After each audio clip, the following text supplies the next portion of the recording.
Hello everyone, so I'm back for my golf training vlog. I need to do a catch up because I went on to not vacation but somewhere else and I forgot my camera and I trained and I did a golf course and I understand a few things that wow. So the golf course went pretty well. Uh, what I did actually was the first time I tried to do a practice run with the intention of knowing everything about the golf course. Where is the flag, the breaks that are around the flag, what are the distance from the fairway, what are the good spots on the fairway, what are the good spots on the green, and so on and so forth. So uh, what I do usually is I have a playing partner that I'm mostly playing with, generally speaking, most of the time. But the issue is with him. First of all, we are playing a new golf course each time, and also he doesn't like to warm up, and also we tend to have starting times that are very weird. So my idea, I want to get to the next level to really push my level higher, and one of the things I realize is when you do a competition and so on, you generally do a practice run to just get to know the golf course a little bit and so on. But I don't know for you, but until now I wasn't really doing much. I was just getting to the golf course. Oh yeah, this is the kind of distance, this is the kind of club I can hit, and so on. That's very approximative. There is no process in it, and so I realized, oh yes, and this is linked to something is that most of the best athletes in the world usually say competition is just the easy part. You are just getting things done. The tough part is the training, is the preparation. And I understand how I can apply this to golf. When I did my practice, the idea is simply to train to do practice run efficiently, so you are in the best position the next day in order to perform. And so this is what I want to do starting from now is I don't say it to my playing partner, but what I will do every time we say, okay, we are going to play this golf course. What I'm going to do, I'm going to go get to this golf course the day before, recognize everything, getting every distance, the 150 yard or 135 meters. How long is it from the tee? So I know exactly which kind of club I want to hit to get what kind of distance to the second shot, and so on and so forth, and to know everything. And actually, practicing doing a practice run is extremely important because otherwise you're just getting there. Oh yes, this is how the golf course looks like, but you have no idea, no clue what you are doing there. so that's why I want to do that, because if the goal of this channel is scoring 54, and so I need to have a very good plan. And I started actually playing chess currently because I realized that I need to incorporate more this process of thinking into my game, the chess mental play. When you're doing multiple shots, your goal is to put the ball on the hole at the end of each hole. And so how are you going to do that? How can you make a plan all the way up from the hole, all the way up from the tee, to make sure you are getting that so, because hitting good shot is not enough. You may hit good shot, but if you hit them in the wrong spot, then you make yourself in a very tough situation in order to successfully make the next shot. And this is people talk a lot about Tiger Woods being it's kind of like that, having this chess mental play. And so I thought I will give it a go, trying to develop this mindset, trying to really practice on my practice run, build a very strong plan, And I realize it go even much further than that. Is about how you execute. You can have multiple uh, play in advance, but that I'm going to talk later. So today we are training, so I'm going to talk about what I'm going to focus on during this session. And this session, I have two things actually I want to work on, because with my coach, I asked him to actually. Before I tell you what I asked him, I'm going to tell you why. Because in the past, he made me a training plan, but I have very hard time sticking to it, and I tend to just focus on technique, want to improve that, and so on. And so I ask myself, and I know that's not a good thing. You need to focus on other things in order for you to improve, in order to get better. You need to focus on the game, repeating the same thing, not changing much. And once you are reaching a plateau, then you may think about changing stuff. But you shouldn't just change stuff all the time, especially if at the beginning that's okay, but once you are reaching a certain level, you need to stabilize. You need to keep doing the same thing. So I asked myself, why do I keep doing something different from what I know I should do? This is some cognitive dissonance at this point. And so I realized, because training is boring as fuck. the real training, which is just repeating the same thing over and over, I just want to kill myself when I want to do that, and that's why I always get back to technique, because there is uncertainty. How can I make it better? You don't know. There is some challenging there, and so I realized, okay, I need to do something. And I don't know if you saw the video or if I make it later, but about I'm going to explain in detail what a gamification of the training look like. And so this was the idea, just gamifying, trying to make my training more fun and interesting.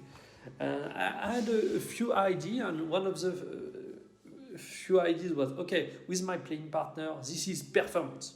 I'm focused on performance and doing my practice run before, and I try to perform.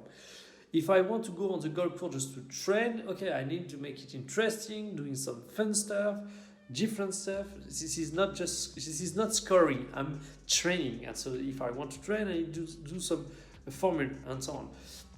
Then on the training, on practice run, on the putting green and so on, I had two ideas.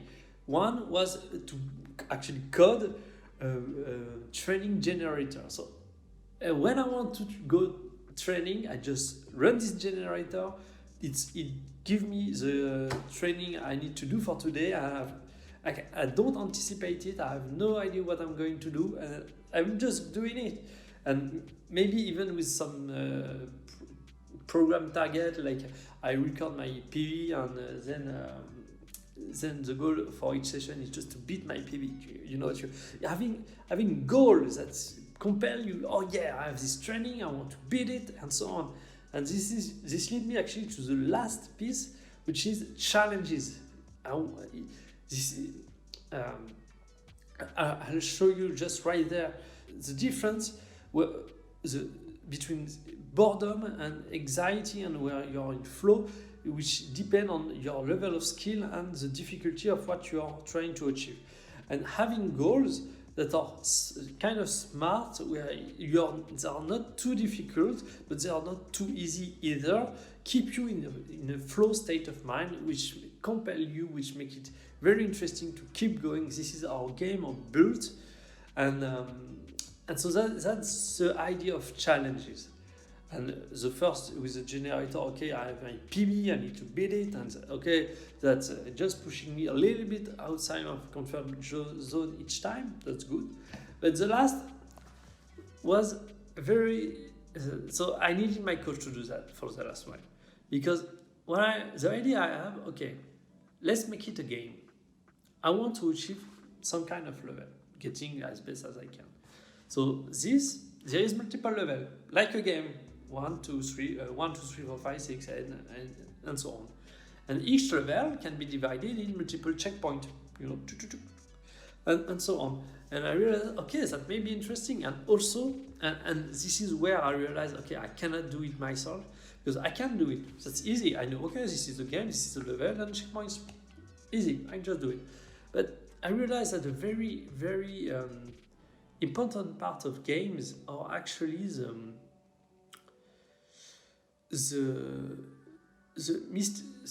unknown. You never know what you are going to find. You never know where you are going. What's the next things? You never know. And so I realized, okay, so if I build it myself, I know where I'm going. So I remove myself for one part of the fun. And this is where I lead me to, okay, I need to tell that to my coach and ask him to actually give me some challenges. And I try to explain it to him, but I think we are going to go back and forth, and probably we'll have to explain maybe a little bit more because I know I do some confusing stuff for him. I mean, sometimes I'm kind of sorry for him.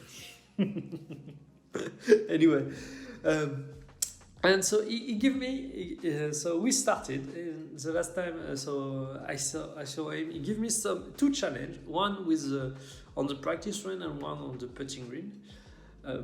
So the first one, and this is what we are going to do today as part also of on the other thing I want to do, which is the 7 meters dispersion. This actually, when I think about it, it's 777. But actually, he gave me only the 27. So 7 times at least under 7 meters of dispersion. So with the shorter club, that's going to be easy. With the longer club, that's going to be a little bit tougher. But so the idea is I need with every single one of my club to put 7 balls in a row inside 7 meters in dispersion. So that's going to be. I'm going to try that, giving it a go today, just a first attempt. I want to do a special video for that, so which I will call maybe the jackpot challenge. I don't know, and also I'm going to try what I've understood. I'm going to implement more than try what I've understood during the golf course, and if it works, that's going to be insanely good, because I hit a very good shots during my golf course. The first 9 holes, I play 9 pars, and really solid, just solid. I had a plan, I execute that plan, and I hit solid shot. But sometimes, especially on the second 9, I just missed shot. But what? I mean, I was either hitting absolutely perfect shot or shot that I didn't even know why. And this struck me. If you follow me a little bit, you know I had this issue with my short game, with my chipping. Generally speaking, I was hitting extremely good shots, and sometimes I have no clue why I hit so fat, bad shot. And so I started thinking, okay, maybe the technique in general is good. Maybe I should just keep in that direction, but there is probably some issue in the way I execute it. And I realize that the way I'm applying the force, that's going to be tough if you stick with me for a second.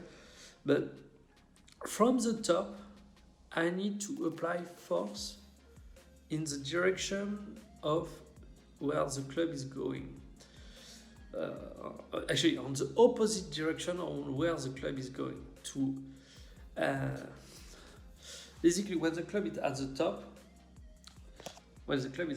here, what I used to do is pull down and forward. But there is some issue with that. The first issue is, first of all, when you pull down and while the club is moving up, you're lifting yourself up off the ground, and so then you don't have any. That's very difficult in order for you to push into the ground. And second of all, forward activate the upper body. And so then the hammer dropping, if you move forward, you force your upper body to move in order to give the space for the club to actually get down. And so you activate the upper body and you are moving forward, and this creates some maybe some hooks and so on. So I realized, okay, wait a minute. If I'm at the top, the club is moving that way. If I just move that way, not down, not forward, but on the opposite direction, to the right, what's going to happen? And then I realized, oh shit, that's very interesting. What is going to happen is I need to use my left leg, which is very important in order to create ground force, to push the club to counter the force of the club that is going that way. And by doing so, I create a force in my left leg that is reacting to the ground, which as a reaction starts opening my hip. What? Start opening my hip. This starts the rotation. So I'm pulling in that direction, but the rotation is pulling me down. And then I'm in the delivery position where I know exactly what I need to do, which is pulling with my left side in the direction towards the target. And so what happened is you have a motion that is going from the beginning to the end, which is exactly, if you write a circle, I'm always like on a tangent, exerting force on a tangent of this circle. At the beginning, I have on the circle I'm pushing to the right of my to the right of my downswing. When I'm here, I'm pushing to the right of this circle. I'm pushing here. Then the rotation is creating a counter force to where I'm pushing, which is actually modifying the direction of the force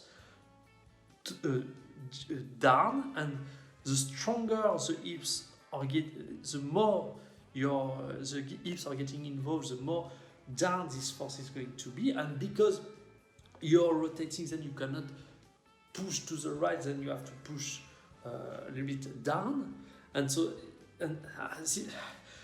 I think I'm going to draw something and put it right there in order for you to understand. But yeah, because if you apply force in a different way of how the club is going to move, then you create inconsistency, inaccuracy in how you do things. And by applying the force always on that circle in the right direction, and having you apply one force in one direction, the other is going to be on the other direction, so they are kind of progressively taking over one another. And then once you are reaching the delivery point, then this is you need to keep on pushing with the ground with your left leg and pulling toward the target with your left arm in order to release the club. Because once you reach this point, the lower part of the circle, then you need to move up a little bit, and to do that you need to push into the ground. But if you only do that, then the club is going to release, is going to go down to the ground, and to cancel that, you need also, because the circle is not moving straight up, it's moving forward and up. And so in order to do forward and up, the up motion is your left leg pushing to the ground, and the forward motion is the left arm pulling towards the target. And so I realized that, and I think, oh shit, that's so insane. If that's true, maybe I can start having a very, very consistent golf swing, and being able to focus on other things that are more important, like how can I, because here it's perfectly straight shot all the time, and then the question is going to be, I thought about it, about the chess play and so on, how can I skew the dispersion, 7 meters for instance, a little bit more to the left or a little bit more to the right, like 4 meters to the right and only having 3 meters to the left of the target and so on, or a little bit more, or even skew it completely, having not missing left or not missing right, and having the dispersion only right or only left either. But anyway, that's all the stuff. That's why I try to explain things as I go, because if I forget my camera, I need to explain things after I think about it.